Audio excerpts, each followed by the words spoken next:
সকালবেলা দেখো ছুট্টে বেরিয়ে যাচ্ছে আমার ছেলে, কারণ স্কুলে নিয়ে যাচ্ছে। আর আজকে পিটি রয়েছে, তাই পিটি ড্রেস পরিয়ে দিয়েছি। আর আমি তো দৌড়েই পেছন পেছন পারি না, ব্যাগ নিয়ে দৌড়াচ্ছি ওর পেছন পেছন। তো ওকে স্কুলে দিয়ে আসবো। তো সকাল সকাল ওকে স্কুলে দিয়ে এসে আসার পথে আমি চলে গেছিলাম বাজারে।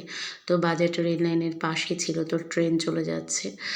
তো বাজার থেকে আজকে নিয়ে এসেছিলাম একটা বড় সাইজের তেলাপিয়া বলো বা লাইলন টিকা বলো, আমি ঠিক ভালো চিনি না। তো সেই মাছকে কাটিয়ে নিয়ে এসেছিলাম, বেশ বড় বড় 3 পিস হয়েছিল। আর নিয়ে এসেছিলাম শাক, লাল শাক, ধনেপাতা। আর বাড়ি এসে একটু ওই ডিম পরোটা করে নিয়েছিলাম আর কি খাওয়ার জন্যে। তো এরপরে আমি রান্নাবান্না করবো আজকে, তারপরে আবার ছেলে আনতে যাব। তো রান্নাবান্না করার জন্যে আমি মাছে লবণ হলুদ মাখিয়ে ভাজতে বসিয়ে দিয়েছি। আর আমার হাজবেন্ডের আজকে পেটটা তেমন ভালো নেই, মানে এই জন্য একটু হালকা পাতলা ঝোল বানিয়ে নিলাম পেঁপে দিয়ে।